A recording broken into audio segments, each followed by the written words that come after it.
Estás escuchando Milenio 3 por Aluka Nanika.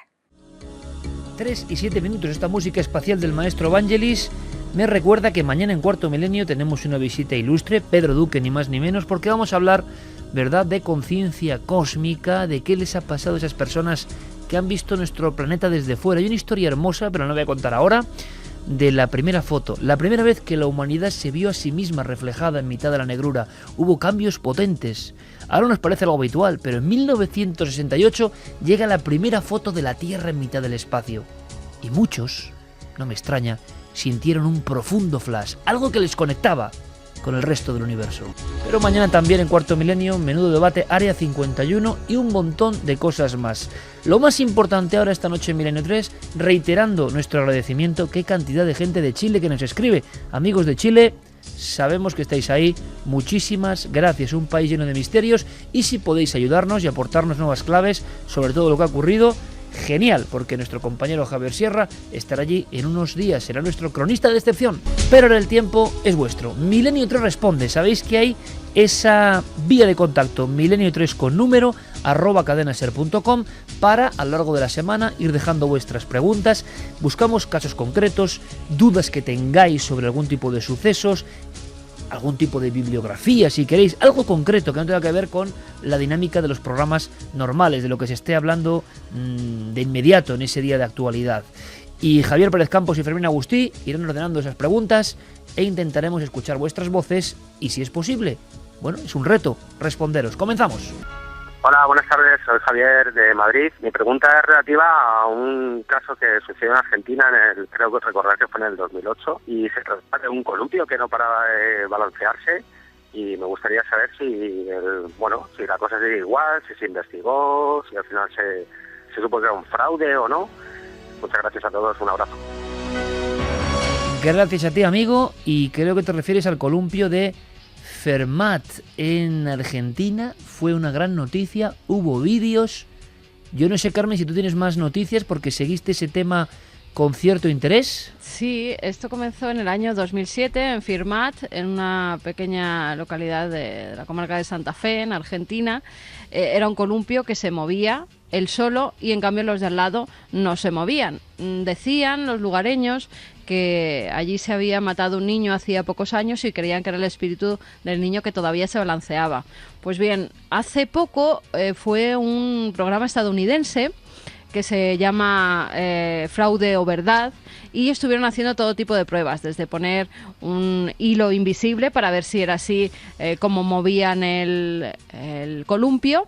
Vieron que el movimiento no era el mismo, descartaron esa posibilidad y lo que hicieron fue poner una gran carpa encima de los columpios y un ventilador. Con ese ventilador vieron que el movimiento que se producía en ese columpio era muy parecido al que habían grabado las imágenes. Llegaron a una conclusión, una combinación de factores ambientales. Lo que no explicaron es por qué solo se movía el de en medio y no los de al lado. O sea, el viento le afectaba, entre comillas, solo a ese, no a los otros. Exactamente. Pero no se ha vuelto a resolver nada en torno a esa historia. No, los lugareños siguen creyendo que sigue siendo el espíritu de un niño y, ya te digo, este programa de televisión que va por el mundo buscando fraudes o verdades, pues descartó la posibilidad de fraude, pero creen que se debe al viento. Bueno, espero que le sirva a Javier. Vamos con nuestro siguiente oyente. Buenas noches, soy José Manuel Acedo. Hace algunas temporadas emitisteis en vuestro programa la historia de Julio F., el cazador cazado. Hace poco, en otra emisora que trata temas similares, se ofreció o se emitió una entrevista a José Luis Jordán Peña, en la cual esta persona manifiesta, entre otras cosas, que el caso de Julio F. fue un montaje urdido por él, por Jordán Peña. Mi pregunta es, ¿qué hay de verdad en esas afirmaciones? Y además me gustaría saber si podíais indicar exactamente el lugar donde supuestamente aterrizó el ovni el cual abdujo a Julio F. Nada más queda eso. Muchas gracias. 3 y 12 minutos, esto es Milenio 3 en la cadena SER. Y Julio F., resumiendo en 10 segundos, es la historia de un hombre que parece que sufre una abducción, luego muere además, y se convierte su caso en una historia tremenda, recuperada a retazos por hipnosis. Hicimos un programa y magistralmente nuestro compañero Javier Sierra nos metió en aquella visión, la visión cerca de los campos de Medinaceli de un caso absolutamente mítico en 1978. Bien es cierto que ha habido declaraciones, necesitaríamos como media hora para explicar quién es Jordán Peña en concreto, diciendo que fue un fraude. Javier, ¿qué decir? Bueno, José Luis Jordán Peña, psicólogo industrial, uno de los personajes clave en la trama de Humo y que... Tú podrías contar mucho de él, y por que cierto. podría contar mucho, efectivamente, de sus andanzas. No es, desde mi punto de vista y desde hace muchos años, una fuente creíble, pues prácticamente de nada. No solamente ha mentido en mil historias vinculadas con el asunto de los humitas, sino que de alguna manera en estos últimos años parece que ha utilizado estos casos para ganar un protagonismo que no puede obtener desde otro punto de vista o desde otra perspectiva, atribuyéndose él el mérito de haberlos inventado sin aportar ninguna prueba al respecto ni ningún argumento convincente tampoco al respecto. Así que para mí, en este caso en concreto, Jordán Peña no nos sirve de fuente. Yo creo que está perfectamente explicado. ¿Puedo aportar algo más? Tuvimos contacto con el hijo de Julio F.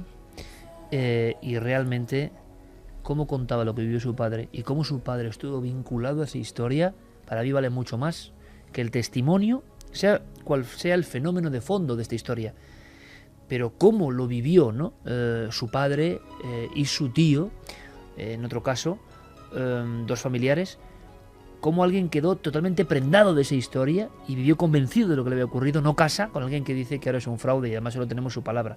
Una persona que, por otro lado, por desgracia para Jordán Peña, ¿no?, a quien hemos tratado aquí varios, ¿no? Javier y yo, desde luego. Desde luego. Y yo cuando era muy jovencito y en su casa, y Javier en mil peripecias. Algo raro pasa, ¿no?, cuando una persona que, bueno, ha sido importante en el mundo del misterio, pues él hace estas cosas tan raras, entre otras. A mí incluso me metieron el asunto de Humo. Yo creo que también los humitas han hablado de ti, pero a mí como una de las fuentes también humitas. En fin, un sin Dios, que no hay quien lo entienda, y entonces dices, hombre, no es el argumento más válido para tirar por tierra un caso tan especial que, si se conoce como hemos hecho nosotros, desde dentro, no como un caso en un libro, sino con los testigos que quizá pertenecían a esa familia, cobra otra dimensión. Yo desde luego creo mucho más en la familia de Julio F. que en Jordán Peña. ¿Tú? Pues yo también, evidentemente, porque ellos estuvieron cerca de su padre, en este caso el hijo cerca de su padre, viviendo aquellos años, en fin, que fueron duros. Julio F. quiso mantener el anonimato y de hecho lo mantuvo hasta el final de sus días. Nunca buscó protagonismo. Es cierto que se sometió a una sesión de hipnosis con José Luis Jordán Peña, de ahí viene esa atribución, pero poco más. Es decir, también tuvo sesiones de hipnosis con otros expertos y sacaron al flote, en fin, la misma información. Y respecto a la otra pregunta que nos hacía José Manuel del lugar exacto y cómo acercarse a ese lugar exacto, en fin, yo lo que le voy a recomendar a José Manuel es un ejercicio, que busque por favor en las librerías de viejo. Me parece fantástico. Ya sé por dónde vas, un mapa, ¿verdad? Exacto, a través de Iberlibro, un mapa en un libro. Es la mejor pista que le puedo ofrecer, porque además se va a implicar mucho en esta historia. El libro es Secuestrados por extraterrestres, de Antonio Rivera, colección documento, dirigida por Rafael Borràs Betriu, y en medio de esas páginas hay un mapa preciso. Con él va a llegar al sitio que no ha cambiado tanto en estos años, por cierto. Qué bonito, Javier, porque es como el mapa del tesoro. Ahora que busque. Tú has dado las claves.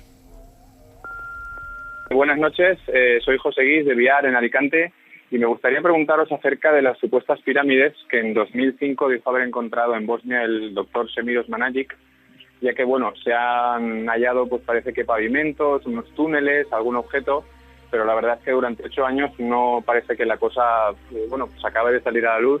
Y bueno, quería conocer vuestra opinión y sobre todo si podéis aportar algún dato al respecto. Un saludo y muchísimas gracias.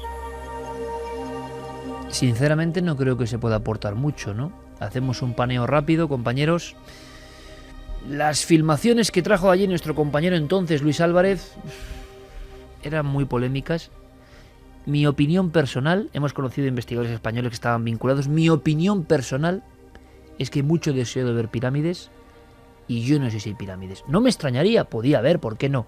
Pero eso de una pirámide más alta que la de Keops, o sea, lo que se ve en las filmaciones sobre el terreno que nosotros hemos tenido, a mí no me convence. En el mundo del misterio han irrumpido en estos últimos años formaciones geológicas o de aspecto geológico que se han interpretado como artificiales.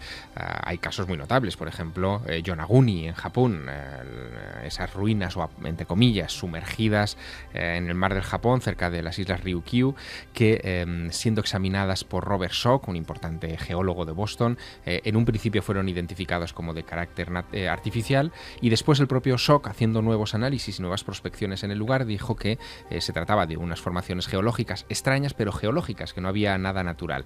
Con el caso de las pirámides de Bosnia, yo tengo esa extraña sensación de que estamos ante una formación geológica que se ha interpretado como artificial, o se ha querido interpretar como porque artificial. había yacimientos próximos. Exacto, hay yacimientos arqueológicos próximos, pero datados en fechas muy posteriores a la presunta pirámide, y luego también por otro factor que tú has mencionado, Iker: es demasiado grande, es una montaña, se trata de una montaña, y el ser humano no ha hecho esas cosas.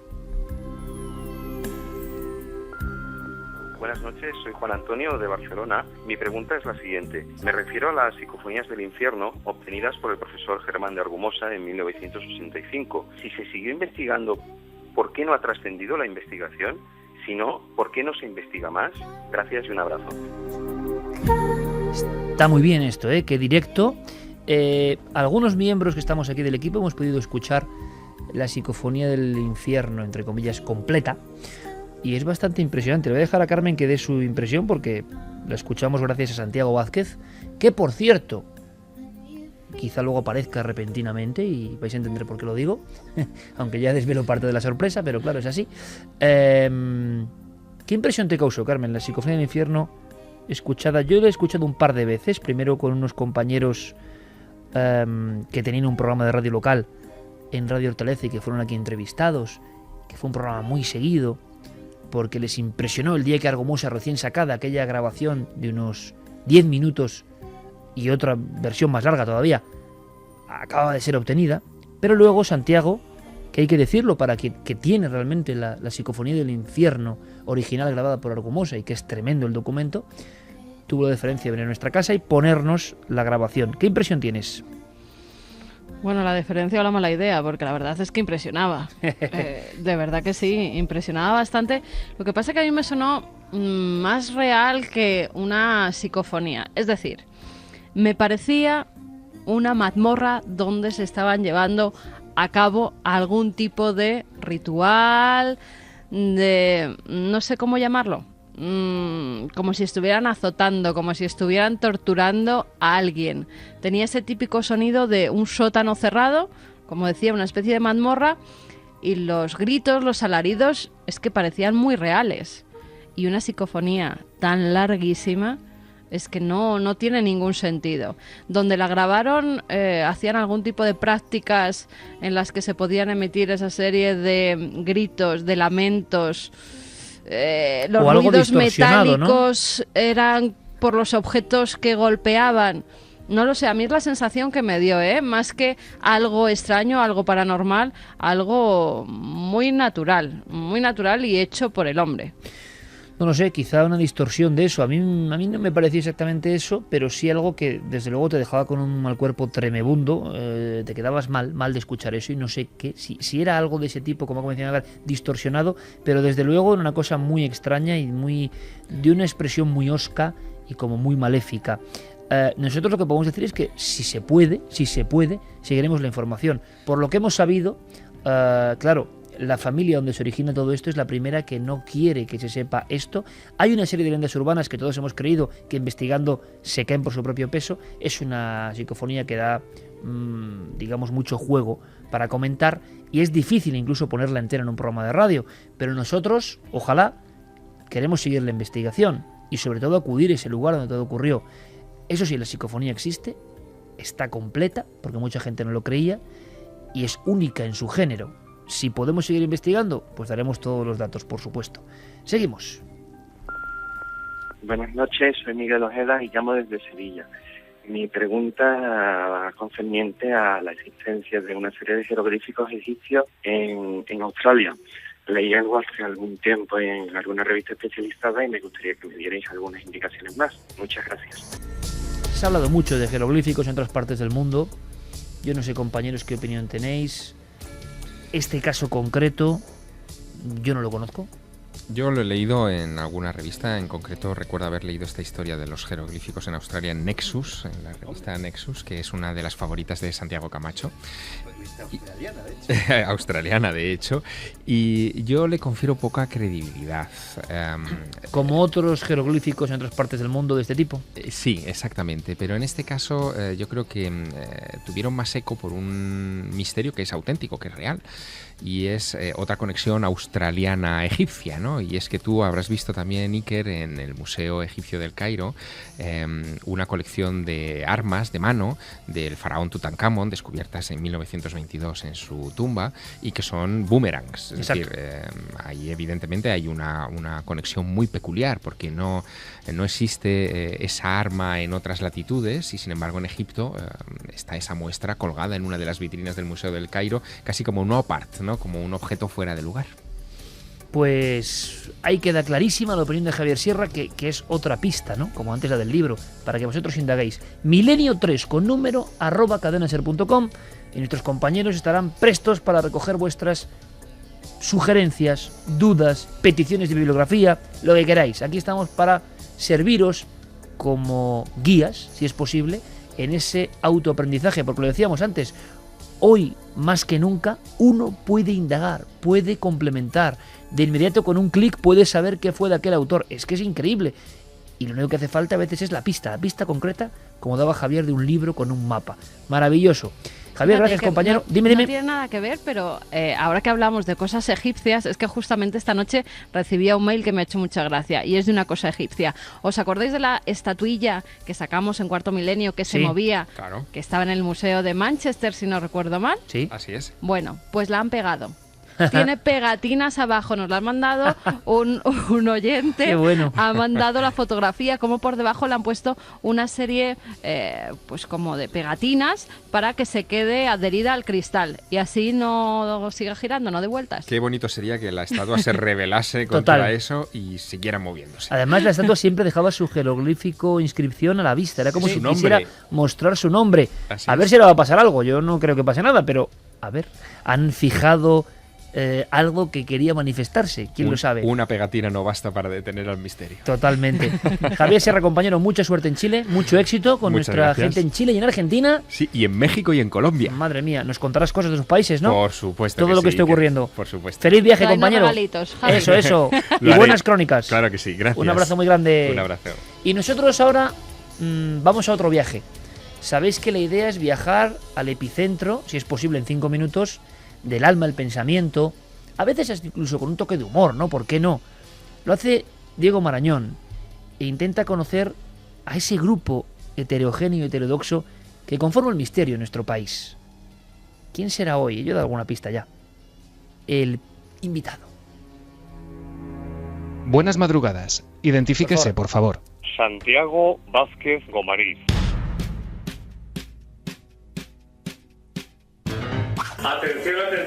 Atención. ¿Qué tendrá que decirnos Santiago Vázquez? Atención, Javi, se ha encendido la televisión sola. Uy. Yo voy a dar mi opinión. Os ordeno en el nombre de Jesús. Perdone, señor Nieves, de verdad, por favor, me extraña muchísimo que me diga esto. A cada cosa que uno comenta, enseguida viene la contrarréplica. Estamos en un debate. Vamos con un Santi, debate, pero muy bien. cuéntame. Un golpe fuerte, sonoro. Ha habido uno, ¿eh? Son mimofonías. Así lo demuestra la casuística. Qué fuerte, macho. ¿Eligió usted al misterio o el misterio le eligió a usted? Yo creo que ambas cosas. ¿En qué ocasión lo ha sentido más cerca? Sin duda alguna, aunque era muy joven, en la madrugada del 5 al 6 de junio de 1990, en el Palacio de Linares de Madrid. ¿Cuál es su enigma predilecto? La vida después de la muerte, la trascendencia del ser humano, ¿qué nos espera después? Indíqueme un lugar mágico al que siempre querría volver. Cada lugar tiene su encanto y creo también que en cada lugar y en la medida en la que uno se encuentre, de la forma que uno se encuentre, se vive de una forma o de otra. No tengo predilección por ningún lugar en especial. ¿Y un lugar al que jamás regresaría? Al Palacio de Linares de Madrid, nunca regresaría. ¿Somos producto del azar y la evolución o hay algo más? No, indudablemente es mi convicción personal. Hay algo más. somos seres trascendentes y no tengo la menor duda de que existe un ser supremo, que algunos llaman Dios. ¿Qué hay más allá de la muerte? Vida en plenitud, pero en función de nuestro comportamiento durante la vida material. ¿Teme la llegada de ese momento?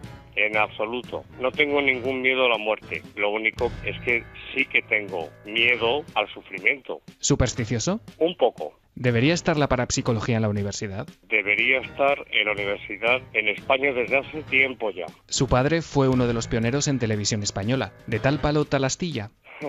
Sí, fue uno de los pioneros. Entró prácticamente al principio. Nos parecemos mucho, mi padre y yo, sobre todo en el carácter. Ambos dos tenemos un carácter fuerte cuando lo sacamos, pero creo que todavía tengo que aprender mucho hasta llegar a lo que él profesionalmente consiguió durante toda su vida en radio y en televisión. Sin embargo, iba usted para futbolista. ¿Qué ocurrió para que su destino cambiase? Es una pregunta muy interesante, voy a tratar de resumir. Pues ocurrió sencillamente que una tarde de sábado yo estaba en las categorías inferiores en aquel entonces del Atlético de Madrid y una tarde pues me puse malo, me llevaron al hospital y el médico me detectó un soplo y a raíz de aquello, que aunque luego me dijeron que era funcional y que no había ningún problema, pues me hizo replantearme mi situación y dejé el fútbol, a pesar de que me estuvieron llamando para que me reincorporase, pero no quise volver y ahí fue pues cuando me casé con el periodismo, con los medios de comunicación, con la radio a los 16 años. Defina con 3 palabras a don Germán de Argumosa. Humanidad, sabiduría y comprensión. ¿Cuántas veces le han pedido que haga pública la conocida como Psicofonía del Infierno? Muchísimas veces, Diego, muchísimas veces. Hay quien dice que en realidad no interesa desvelar los misterios. ¿Qué opina usted? Desvelar un misterio entraña la posibilidad de encontrarnos con una verdad que puede, en ocasiones, deslumbrarnos y hacer que nuestros esquemas intelectuales, nuestro sistema de creencias, nuestra forma de vida, se caiga abajo, se venga abajo. ¿En qué cree Santiago Vázquez? En primer lugar, creo en el ser humano, a pesar de tantas cosas que vemos todos los días. Creo, ante todo, en la lealtad, en la fidelidad, creo en la amistad profundamente y, por supuesto, tengo la convicción de la existencia de un ser supremo que está ahí y que está al tanto en todo momento de todo lo que hacemos. ¿Cuál ha sido el fregado más grande en el que se ha metido? El haberme especializado dentro de este mundo de la comunicación, en este mundo del misterio tan apasionante. Si piensa en su infancia, la imagen que aparece en su memoria es... Felicidad, mis padres jovencísimos y un balón. ¿A quién le encantaría haber conocido? Sin duda alguna, el primer personaje histórico es Jesús de Nazaret. Aunque no soy católico practicante, pero mi personaje favorito sin duda alguna es Jesús de Nazaret, Jesucristo. ¿A qué tiene miedo? Yo diría que prácticamente a nada, pero sí hay una cosa que sí que me produce miedo. Y el miedo es fallarme a mí mismo. Un libro y una película. Me quedo con uno que he leído en diferentes ocasiones a través de los años, El Profeta, de Khalil Gibran. Creo que es una obra magnífica. Y película, me quedo con 2. Una es Titanic y también, y por otra parte, otra película que me apasiona es La Milla Verde. Un pintor y un músico. Pintor, me quedo con Velázquez. Un músico, sin duda alguna, y desde muy jovencito también, me quedo con Wolfgang Amadeus Mozart. Acabemos con un vicio confesable. El único vicio confesable que tengo es el tabaco, que no fumo demasiado, estoy intentando fumar menos, pero por lo demás no tengo ningún vicio más. Mi vicio es el misterio. Eso sí que es un vicio, Diego. Gracias por su colaboración. La identificación ha sido completada con éxito. Desde este momento puede considerarse de forma oficial y por méritos propios uno de los nuestros. Nuestro amigo Noel Calero, que es un sabio, y nos pone justo ahora esta banda sonora de Alan Parsons, el proyecto de Alan Parsons sobre Edgar Allan Poe, que tiene mucho que ver, ¿no? De alguna forma, ese mundo misterioso de Edgar Allan Poe encaja perfectamente con nuestro amigo Santiago Vázquez, que, sinceramente, por ejemplo, por sus apariciones televisivas, para muchas personas es un auténtico personaje, con todo lo bueno, y quizá no tan bueno para algunos, cuando se convierte en figura mediática, tiene, ¿no? Es decir, la forma de hablar no es habitual, la forma de enfatizar no es la habitual, y en el fondo tenemos a una persona que investiga los misterios, que yo creo que está muy identificada con Germán de Argumosa y su estilo, que gustará más a unos, menos a otros, pero que es singular. Y lo singular siempre tiene su acogida. Evidentemente, siempre que Santi Vázquez ha estado en la radio o en la televisión, hemos visto el eco, ¿no? También de esos temas que son tan complicados, tan difíciles, porque a veces uno dice, Bueno, ¿y cómo se aporta aquí? Si prácticamente todo es un bucle que no te permite llegar más allá. Pero el público está deseoso también de estos temas. Pues mira, mi tocayo Santiago, que si me está escuchando sabe que le tengo un profundo cariño, es posiblemente una de las personas más auténticas que he conocido en mi vida. Una de esas cosas que te pregunta todo el mundo cuando sabe que trabajas en Milenio 3 o te reconoce, te dice, ¿y Santi Vázquez es realmente así? Pues sí, Santi Vázquez es realmente así. Es de esas personas que son a carta cabal como son y que, al contrario que muchos, a lo mejor que la mayoría de nosotros, no tiene ninguna máscara de cara a la sociedad. Él es 100% como es y se muestra como en su pura esencia. Y yo creo que eso tiene un valor en sí mismo. Y Diego, que yo creo que rescata magistralmente algunos momentos igual de mucha trifulca televisiva o de estar en plena investigación. Y aunque sepas mucho del misterio, o más bien, porque quién sabe del misterio realmente, ¿no? Si has leído mucho del misterio, pero de repente te ocurre algo, empieza a pasar algo, la expectación, la inquietud es igual para todos. Mira, y hubo Iker además un experimento muy interesante que era el de llevar a José Manuel Nieves y a Santiago Vázquez a la misma investigación casi de manera simultánea y que cada uno después narrara su vivencia y parecía que cada uno había estado en situaciones diferentes, en lugares diferentes. Y de una de esas investigaciones yo me quedo con una anécdota tremenda, sanatorio de Agramonte del Moncayo, en Zaragoza, un día lluvioso como pocos, diluviaba, nos perdimos por el camino en mitad de la montaña y llegamos al borde de un precipicio en mitad de la noche con esa lluvia. Y hubo un momento en que la furgoneta se queda atascada en medio de ese barrizal en que se ha convertido la montaña y tanto Santiago Vázquez como José Manuel Nieves se bajan del coche y esas dos figuras, esos dos personajes que estamos acostumbrados a ver en los debates se ponen a empujar a la vez a ese coche para intentar sacarlo de ahí. Esa es una de las imágenes de una investigación que a mí se me quedó grabada.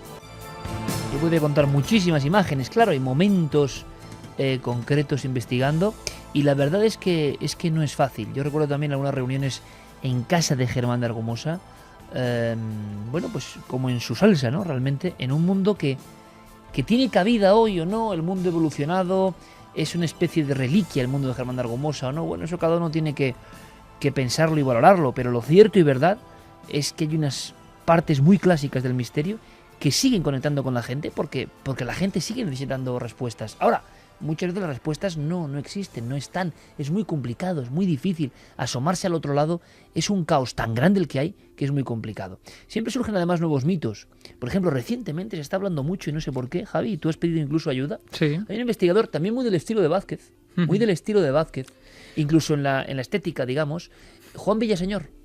Sí, Jaime Villaseñor.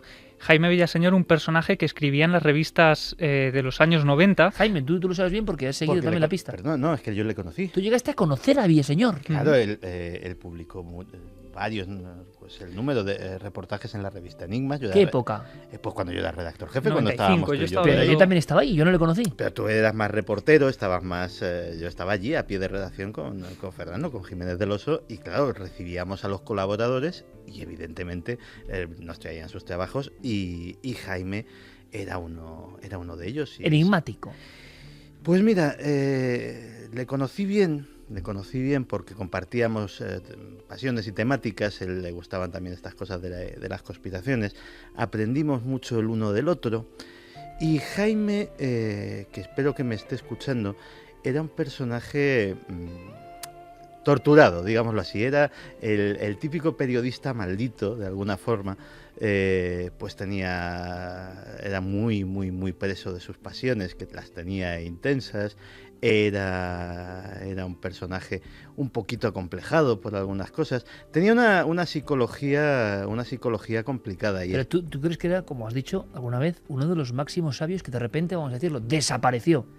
Sí, desapareció, que nadie sabe dónde está. Le perdimos de vista y la verdad es que conociéndole espero que esté bien, pero no te creas que las tengo todas conmigo en ese sentido. Pero... Era de Badajoz. Me río porque es que yo creo que tú sabes más de lo que estás diciendo, sí, pero sé, bueno. Sé bastante, créeme que vamos, fueron muchas noches compartidas de copas y de confidencias. Y bueno, de copas también. Sí, y si me está escuchando, pues Jaime, tío, que aquí estoy, que me puedes encontrar por el Twitter y esas cosas. Porque él ha desaparecido por completo. ¿Y por qué se convierte en un mito? Es como un poco la historia, ¿os acordáis de Sergio Del Monte? Aquel cineasta maldito que decían que era un mito, que tratamos el tema de una película con sacrificios, que al final desapareció. Unos dicen que fue encontrado descuartizado. ¿De qué estamos hablando? De investigadores que se meten tan a fondo en su historia que de repente, ¡clas!, desaparecen. Pero desaparecen como tragados por el viento, como si hubieran sido solo un sueño. Sí, bueno, yo además leía de ¿Pero por Villaseñor... qué, Javi, ha reabierto tú esto? Bueno... Que también tienes unas cosas que enviaban, sí. yo, chico, no te entiendo a ti. O sea, de repente, un investigador del que ni me acordaba, que quizás es lo que me molesta, que yo no me acordaba, y coincidí con él en el tiempo, mediados de los 90...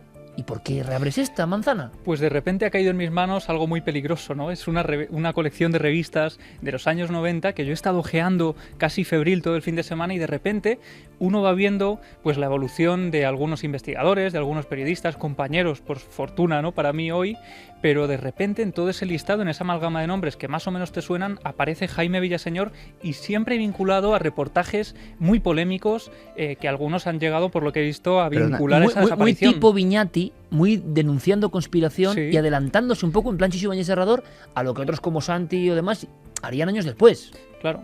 Hay quien dice que Santi bebió de Jaime Villaseñor. Hay quien lo dice. Hay quien dice. Aprendí mucho. Era un tío que tenía unos recursos que para mí los quisiera yo.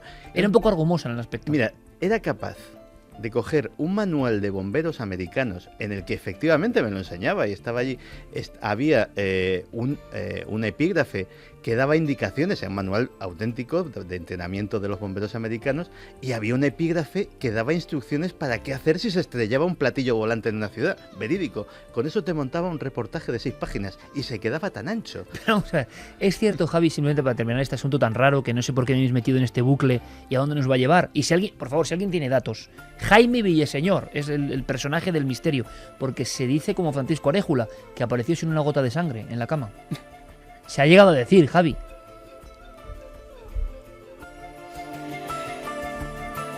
Yo bueno, digo, yo lo lanzo ahí. Se ha llegado a decir. Sí, es entre toda la mitología, pues, un dato más. Mira, esto se nos va de las manos. Yo no sé por qué se ha abierto este extraño expediente. Vamos a ver si alguien nos ayuda. La clave es Jaime Villaseñor. ¿Alguien tiene datos? Bueno, quizá perteneció a sociedades secretas. De esas nos habla Santiago Camacho ahora. Yo no sé si esto te lo enseñó también tu maestro, pero las cabras, es que esto ya es delirante. La sociedad de las cabras. Pues imagínate que en la masonería hay un viejo chiste que cuando llega un adepto le dicen, no, tienes que pasar la ceremonia de montar la cabra. Y todo el mundo se imagina a los pobres que van a ser iniciados, que les van a subir encima de una cabra y que van a tener que hacer algún tipo de numerito este año. Pues eso nació en esta sociedad secreta. Alemania, 1770. Quedaban aún unos años para la fundación, en aquel país, de la más famosa sociedad secreta de todos los tiempos, los Illuminati. Pero ya entonces la nación temblaba ante los actos atroces de otro grupo mucho menos famoso, pero mucho más sangriento, la Sociedad de las Cabras. Iglesias saqueadas, castillos quemados, asesinatos, violaciones. Cada noche, en diversas regiones del país, se desataba una verdadera orgía de terror de la que nadie sabía quiénes eran los responsables, aunque las víctimas sí que estaban perfectamente identificadas: los nobles y la Iglesia. La nobleza alemana de la época era particularmente despótica y los siervos se habían hartado de tanto abuso. Por las noches, partidas de hombres armados y provistos de antorchas habían decidido responder a cada abuso con el terror. En los castillos, el grito de "que vienen las cabras" se convirtió en aquellos días en sinónimo de muerte, tortura y ruina. Se les llamaba cabras porque tapaban su rostro con máscaras provistas de cuernos que imitaban la cabeza de este animal, Cuando se cubrían el rostro y se juntaban por las noches, los siervos se convertían en señores, consagrados a vengar cualquier ofensa recibida a lo largo del día. Al despuntar el alba, el grupo se disolvía, las máscaras eran escondidas en armarios y arcones y cada cual volvía a su ocupación, sin que nadie pudiera sospechar quiénes eran los miembros del grupo. Según crecía el descontento, el número de cabras aumentaba. Los incidentes pronto pasaron de ser uno a la semana a varios por noche en diversas regiones del país. En los salones, la nobleza llegó a pensar que se habían aliado con el diablo, que en forma de cabra los transportaba instantáneamente de un lugar a otro. La iniciación tenía lugar en una capilla abandonada en un claro del bosque. Allí, el candidato era emborrachado con un fuerte licor y se le subía a una cabra de madera. Una vez allí, la cabra, provista de un eje, giraba cada vez más rápido, sometiendo al ebrio candidato a una tortura insoportable. Solo pararía si juraba entregarse en cuerpo y alma a la causa de sus compañeros, siendo consciente de que cualquier traición acarrearía una muerte larga y dolorosa. Durante 20 años, los intentos de poner coto a la sociedad fueron inútiles. Los que eran detenidos de día eran liberados de noche por sus compañeros. Aquellos que eran custodiados en lugares seguros preferían morir bajo tortura que admitir su pertenencia al grupo. Más de 400 presuntos miembros fueron ahorcados o, peor aún, descuartizados vivos en público, y aún así, la sociedad seguía llevando a cabo sus macabras actividades. El grupo no se extinguió hasta que un acontecimiento sin precedentes, la Revolución Francesa, en el que también tuvieron mucho que ver las sociedades secretas, trajo consigo la promesa de nuevos tiempos, tiempos en los que la nobleza perdería para siempre sus privilegios y el ejército de las cabras no tendría razón para volver a actuar. Como siempre, como hablábamos antes de extraños investigadores, sociedades secretas que también desaparecen, siempre hay intentos, ¿verdad?, por resucitar algunas tradiciones, y de cuando en cuando hay sociedades secretas que, al menos en simbología, quieren volver, pero ya no tienen sentido, ¿no? Son hijas de su tiempo, Santi. Sí, en este caso, ojo, estamos hablando de un fenómeno que es muy común. Dice un viejo proverbio chino que si le pisas la cola a un ratón, por muy ratón que sea, te morderá. Estábamos hablando de gente que estaba muy oprimida por una nobleza muy déspota y que en el fondo lo que hizo fue organizarse para defenderse y para dar un escarmiento a aquellos que abusaban de su poder.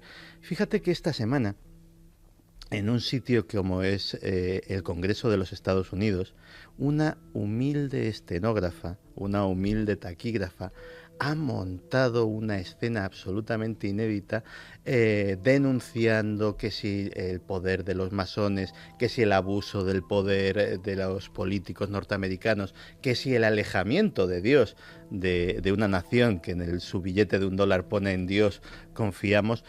Y en el fondo todo eso ha sido motivado por la crisis económica, por el cierre del gobierno de los Estados Unidos, y ese tipo de cosas, ese tipo de reacciones, cuando vas presionando cada vez más a la gente, primero surgen reacciones espontáneas, pero si presionas mucho a un pueblo, si realmente lo hundes, es posible que ese pueblo se organice contra los que le están poniendo la mano encima.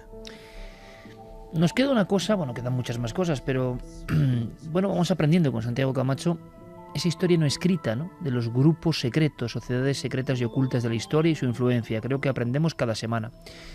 También estamos muy atentos a cierta hemeroteca, la que nos habla de días de pánico, días que recoge nuestro compañero Javier Pérez Campos, con el esfuerzo añadido de que sean historias muy poco conocidas, historias que también desaparecieron de la noche a la mañana. Esta, os lo digo para que afinéis el oído, es una de las más tétricas, extrañas, dignas de reinvestigarse que yo he conocido. La Casa de los Duendes. Lugar: calle Saura, Cartagena. Fecha: octubre de 1980. Tipo de fenómeno: casa encantada. 1980 fue un año agridulce para la historia de España. Las buenas noticias se mezclaban en ocasiones con grandes tragedias. El inicio de la nueva década trajo consigo una de las más dramáticas. En Guatemala, un grupo de disidentes políticos toma nuestra embajada como protesta por la precaria situación que están viviendo. El asedio terminó con la quema de 37 personas y la ruptura de relaciones diplomáticas entre España y Guatemala, pero fue el 1 de agosto cuando se produjo uno de los crímenes más extraños de nuestro país, el de los marqueses de Urquijo. Aquellos sucesos llenaron cientos de páginas de los diarios nacionales y centraron nuestra atención en la crónica negra. Por eso nadie esperaba que durante el mes de octubre algunos medios empezaran a ocuparse de un asunto bien distinto, el de una vieja casa que, según los titulares, parecía estar embrujada. El escenario era el número 10 de la calle Saura, en Cartagena, un caserón abandonado que muchos habitantes miraban con recelo. Sin embargo, desde varias noches atrás, habían empezado a remolinarse allí decenas de personas que intentaban convertirse en testigos de los fenómenos inexplicables. Como suele ocurrir en estos casos, fue una muerte traumática la que puso en el objetivo aquel lugar. Una pareja de ancianos había aparecido muerta en el edificio de al lado. El médico los había encontrado abrazados, con gesto de horror en el rostro y señalando para siempre un crucifijo que colgaba de la pared. Para los vecinos no había duda, habían muerto de miedo. La prueba es que llevaban meses quejándose de los gritos y ruidos que surgían de aquellas 4 paredes, pero sobre todo de las figuras que parecían deambular por su interior, como si el oscuro recinto aún albergara vida. Muchos observaron también extrañas luminarias y cómo algunas ventanas se abrían y cerraban solas. Aquellas escenas terminaron por convencer a los más ancianos de que un ser maligno moraba en las entrañas de la casona. La extraña amalgama de policías, periodistas, parapsicólogos y espiritistas que rondaban por la calle día y noche investigando aquel asunto terminaron por sacar a la luz la turbia historia del emplazamiento. Allí había vivido un modesto matrimonio con una hija paralítica de nacimiento. Un día el padre, en un ataque de locura, lanzó a la niña por el balcón para después acuchillar a su esposa y terminar ahorcándose en el salón. Desde esa fecha, la casa quedó abandonada para siempre. El último enigma fue una cara, un rostro que surgió en la fachada y que parecía burlarse de todos los allí presentes. Pero al final las lluvias y el paso de los años fueron borrando aquella efigie que llegó a compararse con las que habían surgido en Belmez 9 años atrás. Con el tiempo, las construcciones de alrededor fueron evolucionando y mejorando su aspecto, pero al caer el viejo caserón de los duendes, nadie quiso volver a levantar aquel solar. Quizá por eso aún hoy permanece vacío y completamente vallado, como una negra cicatriz en el corazón de Cartagena. 3 y 51 minutos. Vaya historia, habrá que indagar. El dato interesante, Javi, muchos datos interesantes, si es que ocurrieron exactamente así. Puede que haya gente de Cartagena que sepa algo. Queremos vuestra información, por favor, amigos de Cartagena, si esto fue realmente así, como contaban algunas crónicas. Y, Javi, la confirmación, puede que hayan variado números de calles, pero, como ocurre con el paso de los años, parece que sigue eso sin edificarse, como si quedara eso pues como un solar para siempre, ¿no? Sí, yo busqué, además es fácil, cualquiera ahora mismo desde un ordenador puede buscar esa dirección, esa calle Saura, y ver cómo en ese lugar exacto está rodeado de edificios, pero el que debería ser ese número, el número 10, está completamente vacío, un solar en el que hay un aparcamiento improvisado en la tierra, pero no se ha construido absolutamente nada. La casa fue destruyéndose con el paso del tiempo y al final la historia se perdió. Pero son años 80, o sea, es decir... Años 80, con el surgimiento de esa cara que algunos decían que era del padre de familia que había acabado con la mujer y con la hija, y en ese momento además, Iker, se viven escenas de verdadero pánico colectivo y de histeria colectiva que el propio Juan Carlos de la Cal, quizá este periodista del caso, si nos está escuchando, pueda ayudarnos a rescatar esta historia, porque él mismo se convierte en testigo de ese fenómeno social que a nosotros nos interesa también. Y él dice cómo le llama mucho la atención el hecho de que haya sacerdotes, exorcistas, gente que dice ser parapsicólogos o espiritistas, e incluso... La extraña romería, ¿no? Claro, y ve cómo de repente, casi de la nada, surge una mujer que dice estar poseída y hay un hombre que le pone un crucifijo en la espalda sin que ella se dé cuenta y ella, como si le quemara, echa a correr calle abajo para desaparecer. Es decir, que se viven en esos momentos de pánico, pues estas escenas de histeria en todo el pueblo. Es muy curioso, ¿no? Cómo algunos fenómenos, cuando trascienden a los medios, imantan a una serie de personajes, de conductas que yo creo que en el fondo son muy profundas, están ahí desde hace mucho tiempo, y se forma esta extraña romería de lo inexplicable en ciertos lugares, como ocurrió con Belmez y en otros muchos, ¿no? Donde ya no solo era el fenómeno lo interesante, sino el espejo de lo social, de repente el extraño aquelarre social que se había formado y que era parte de la vida, pero que habitualmente no salía en la superficie, ¿no? Solo el misterio los llamaba como con un extraño eco. Claro, y además el hecho de que el caso de Belmez hubiera ocurrido 9 años atrás hizo que muchos titulares recurrieran a ese caso para que la gente empatizara enseguida con este otro caso, con estas caras que aparecían en la fachada de esta casa, que eran visitadas incluso pues por albañiles que intentaban dilucidar e intentar dar una respuesta al suceso. De tu crónica, que me ha encantado, lo que más me ha puesto así los pelos de punta, no sé por qué, por la imagen, parte del contexto social, que de repente aparece una cara que interpretan como el gesto burlesco de ese personaje nefando, ¿no?, que estuvo ahí antes. En fin, seguiremos investigando. Líneas abiertas, por favor, porque este programa lo hacemos entre todos. Como lo hacemos entre todos, rematáis la faena con vuestros mensajes. Vamos allá, Carmen. Pues mira, nos decían gente que vive cerca, Iván Mota, que gracias porque vive a 200 metros de esa zona y cruza todos los días por ahí. Y Miguel Ivane también, que ha pasado por allí varias veces y da miedo desde fuera. Bueno, pues si nos pueden enviar fotografías del lugar, ¿no?, donde estaba, pues cualquier pues información buena será. Hoy hemos tenido un programa muy internacional. Nos ha saludado gente de casi todo el mundo. ¿Ah, sí? Eva Fernández, desde Saint-Nazaire, en Francia. Os escuchamos siempre. Un saludo para todo el equipo. Gracias. Alberto Gómez. A ver cómo lo digo. Goedanbon, desde Ámsterdam. Os sigo siempre por internet. Fernando Turnil desde Guatemala. Gerson Abel, buenas madrugadas, es la primera vez que os escucho el programa en vivo desde Lima. ¡Qué bien, Roberto Lima! Mazariegos dice el mejor programa español. Saludos del programa Año 12 de Guatemala. ¡Qué bueno! Año 12, Guatemala. Un abrazo, compañeros. Eso es. Romina Grande, todo el equipo de Milenio 3 y Cuarto Milenios, bienvenido en la Argentina siempre. Son todos geniales, los esto felicito. Impresiona, Santi, esto impresiona. En el fondo oyes estos nombres y estos países y dices, bueno, ¿nos estará llegando nuestro eco a lugares tan lejanos, Carmen? ¿Será posible? Pues parece que sí. Apoyo a recién nacido que nos piden. Joaquín Jiménez, quiero pedir a la familia milenaria que apoye a Marina, una amiga recién nacida que ha decidido poner a prueba su fortaleza y la de sus padres y familia. Pues todo nuestro apoyo, toda nuestra energía ¿Cómo positiva. se llama Marina? Se llama Marina. No solo apoyo, sino bendición de todo este equipo, bendición cósmico-milenaria, porque seguro que esa niña es muy fuerte y va para adelante, fantástico. También nos escriben Agustín y Sandra de Rota, que les gustaría muchísimo que le diéramos la bendición milenaria a su pequeño Agustín. Pues mira, lo va a hacer Santi, que nació en es Cádiz. como un rito. Santi, que tiene pinta así de persona importante. Pues nada, una bendición milenaria enorme para Agustín, que tenga una vida muy feliz, llena de misterio y llena de descubrimiento. Qué bonito, Santi, sí señor. Algo que da un poco más penita. José Luis, no sé si os acordaréis, nos escribió hace unos meses que había perdido a su pastor alemán, que se llamaba Talgo, que les quedaba una perrita, que era su compañera, que se llamaba Ave. Bueno, pues también ha fallecido esa perrita y que se sienten muy solos y que lo llevan bastante mal, que quiere con estas líneas pues brindarles un homenaje. Bueno, y lo que hay que hacer rápidamente es estar con otro perro.